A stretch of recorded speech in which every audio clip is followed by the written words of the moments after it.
ka-e-shop, may gagawin tayo. Ito 46 demand, 46 inches. Medyo malaki-laki. Testing natin.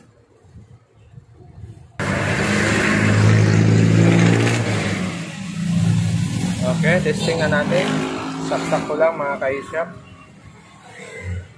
May ilaw siya, yan lang yung ilaw niya. Pero ayaw siya bumukas. Sabi ng customer natin, ayaw na magbukas. Okay, ayaw mag-on. Buksan natin. Okay, ito na siya. Dual pa pala yung LVDs nito. Ito yung ating mainboard, oh. Parang malabo to. Palitan na rin yung capacitor dito. Okay. Doble na ng diode dito. Nagawa na rin to, oh. Doble na yung diode niya. Problema nito ay standby lang. Sakit ko ng demand. Okay, magbo-voltage checking lang tayo. Titingnan natin kung may mga supply yung mga driver nito. Okay, gagawin natin ngayon dahil mayroon siyang standby, ayaw mag-on. Check tayo ng voltage. Titingnan natin kung may voltage siya. Okay. Una natin i-check dito yung supply ng memory. Kung mayroon siyang 3.3. Supply ng memory 3.3. Okay, meron siyang supply 3.3. Yung pangalawang paa mayroon din. Okay. Ibig sabihin may supply ang program natin.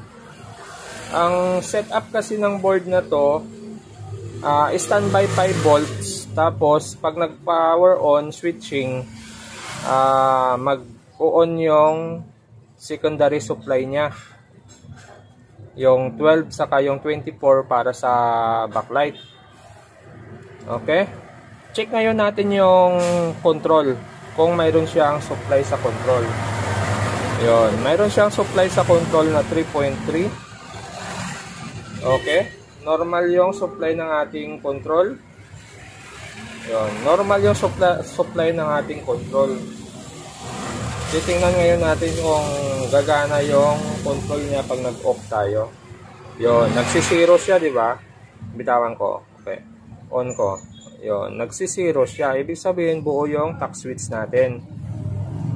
Ngayon, check ngayon natin yung switching niya para sa secondary supply niya. Kung mayroon siyang supply na nilalabas galing sa mainboard papunta sa power supply. Titingnan ngayon natin kung mayroon siyang switching. Okay, dito ngayon tayo mag-focus sa board na mayroong nakasulat. Okay.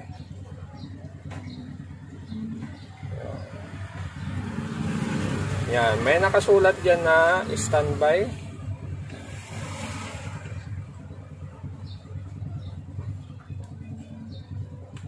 Yun, no? Ground, tapos standby, tapos 5 volts.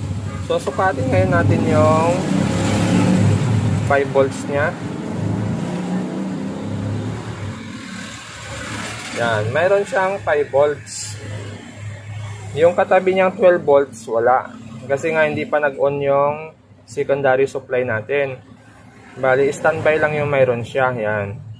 Ngayon, check ngayon natin yung SPB, standby niya. May supply siyang 2.8. Pwedeng yan yung magsi-switch para sa secondary niya. Okay? Pero may supply siya, oh. Nag-out siya ng 2.8. Switching yan para dito sa secondary. Okay? Papakita ko lang. Yun. Itong power supply kasi na to, dual yung supply nito. Ito yung standby niya 5 volts para sa standby niya. Pag nag-on, gagana itong pangalawang supply niya. 12 saka 24. Ngayon, may supply naman siya dito na nag-switching pero hindi gumana yung secondary niya. Kasi minsan yung unit na to, pwede siyang bumukas. Halimbawa, pinatay nyo sa gabi. Kinaumagahan, buksan nyo. Pwede siyang automatic on. Yung pag sinaksak mo, kusa na siyang bubukas. May mga ganito kasing sistema yung Deband. Kaya pwedeng nag-switching yung 2 point plus niya, pero hindi nag-on yung secondary niya. Ngayon, check ngayon natin yung secondary. Irerekta natin yung switching niya kung gagana yung secondary. Pag hindi gumana yung secondary, ibig sabihin may problema yung power supply. Buo yung mainboard natin. Okay, check natin, baklasin natin to.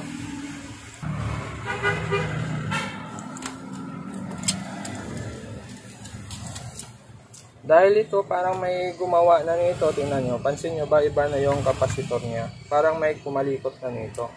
Titingnan ngayon natin. Yan, napansin nyo, yun o. Ginalaw na yung diode. Tapos yung secondary natin driver, ginalaw na rin. Ibig sabihin, nagalaw na tong power supply natin. Ang gagawin natin dito dahil nakalikot na to,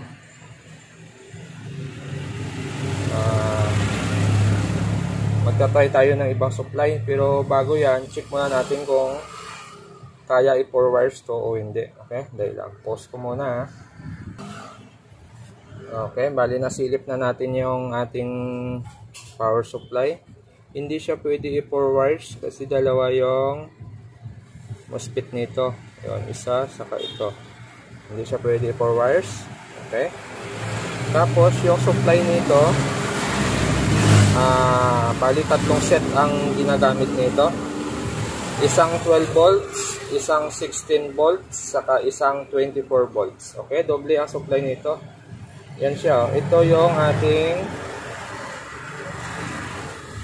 12 volts. 12 volts. Tapos yung sa baba na to ay 16 volts. Tapos ito ay 24 volts. Okay? Bali yan yung supply na kailangan ng ating mainboard backlight. Medyo mahirap siya hagilapin kasi doble ang supply. Pero try natin maghanap pa rin. Bali pag ganito, hindi na natin i-repair yung power supply na to. Wala na to, bugbog na to. Pag mga nakalikot na kasi, bugbog na siya. Pero try ko pa rin silipin, tingnan ko. Bali may nakuha tayo, ito. Kaya lang medyo malaki ito sa board ng original niya. Pero hindi siya magkaparehas ng voltahe. Wala siya, ano to? Walang 16. Ano lang mayroon siya, 5, 12, 24. Wala siyang 16, hindi kagaya nito na mayroong 16. Malaki ito kaysa original yan. Okay, yan, malaki. Malaki itong papalit natin. Ito, board to ng Toshiba. Okay, hanapin natin yung pin, tapos ko-convert natin. Tapos, saka natin testing. Okay, try muna natin kung gagana. Okay, bali nakabit na natin yung mga wiring sa pin. Yan. Sa akin kasi hindi ako nagpuputol ng mga wire para ipagkabit-kabit na lang doon sa connection. Binabalik ko pa rin yung connection niya sa ganito. Kasi pag hindi man gumana, madali lang ikabit ulit. Hindi siya pangit tingnan pag gusto mong ibalik sa dati. Pwede siyang fix pa rin ng maayos. Okay? Ganyan lang, ito yung connection na ito para sa may backlight driver. Ito 24 natin, ito grounding natin. Ito yung backlight on, ito yung dim. Okay? Tapos ito naman yung sa ating mainboard. Papunta sa mainboard, saka yung palabas sa mainboard. Ito yung ating 16 volts. grounding. Ito switching ng backlight. Tapos ito grounding ulit.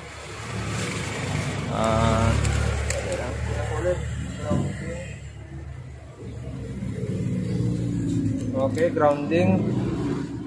Tapos 12 volts. Okay, ito siya. Yan, para sure. Yan, ito yung 16. Ito yung grounding. Ito yung backlight natin. Switching niya. Tapos ito yung grounding. Tapos 12 volts. Yan. Tapos 5 volts.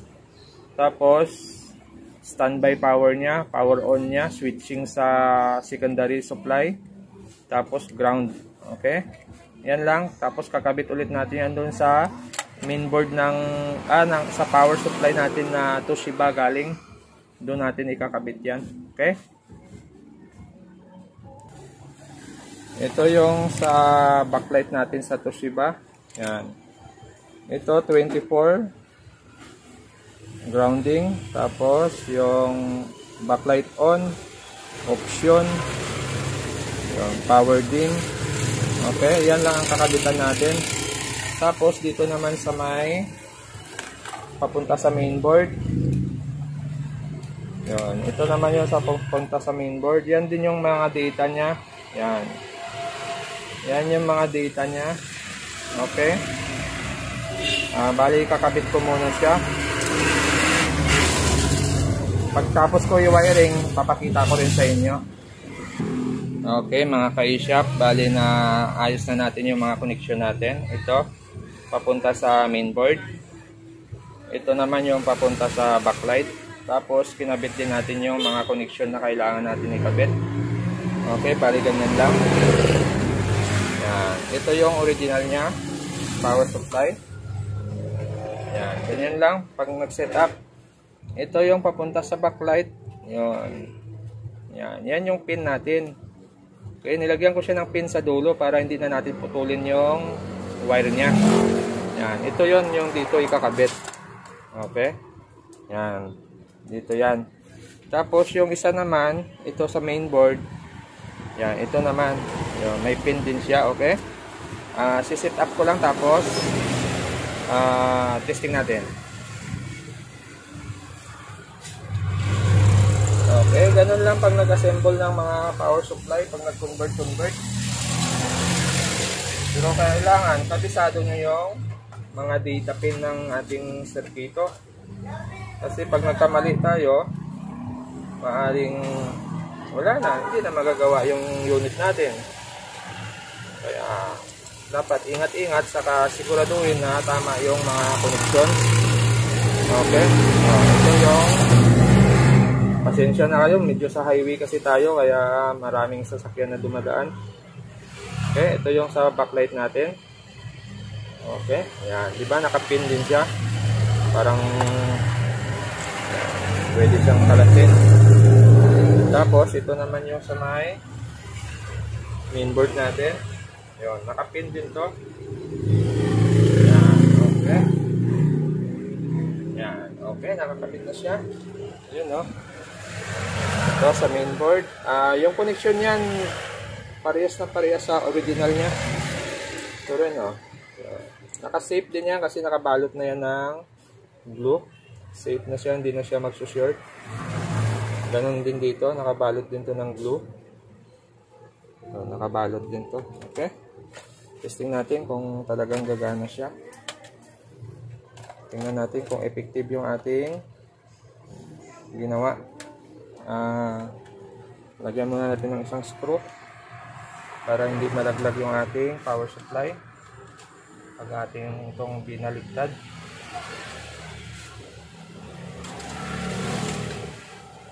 Itong unit na to ay galing na sa ibang manggagawa. Nakita nyo naman yung mainboard nya, di ba? Kalas na yung power supply nya. Kumbaga na-try na nilang palitan. Na-try na nila i-repair. Pero hindi nila napagana.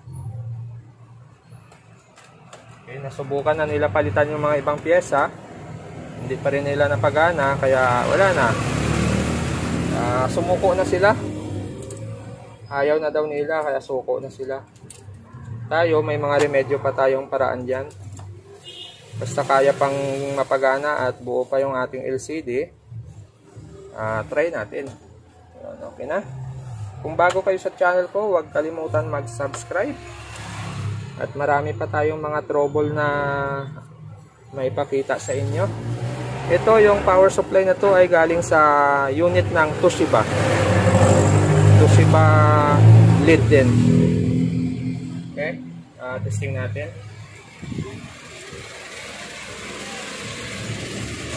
Ito yung sensor natin, saksak ko lang.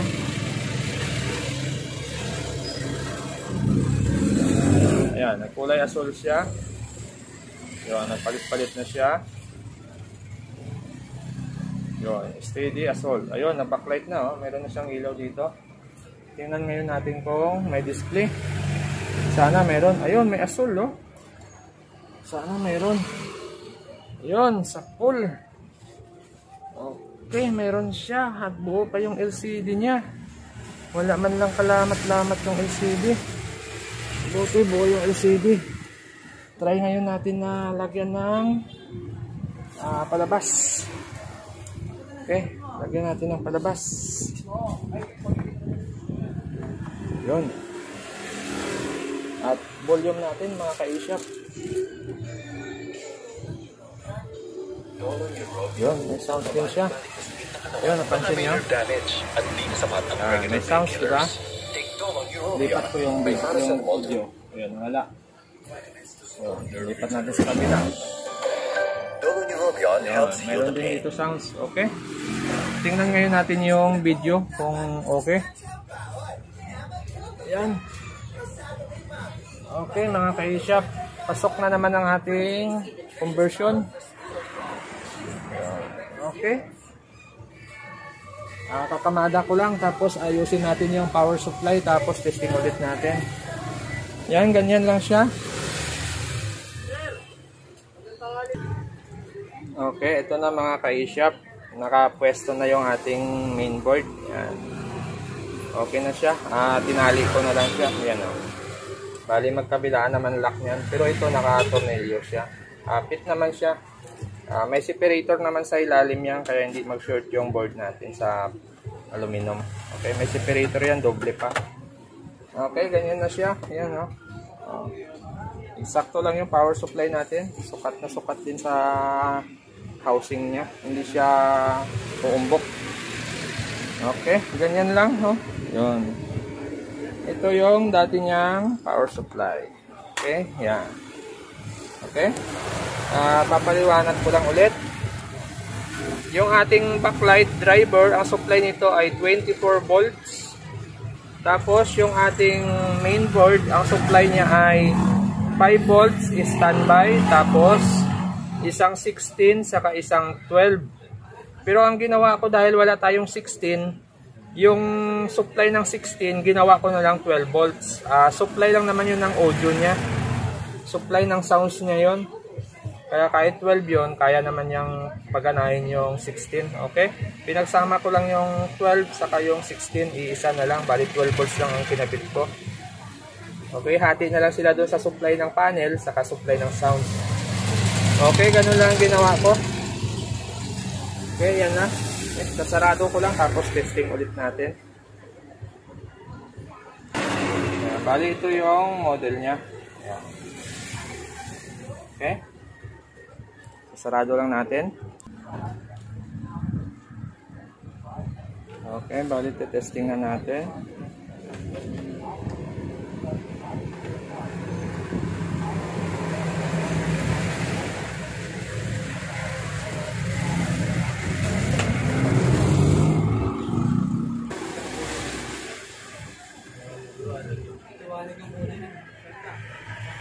Okay, ito na. Naka-on na siya.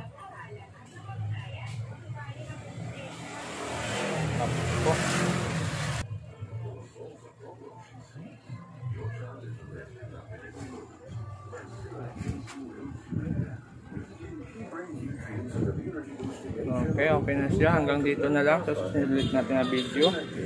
Maraming salamat.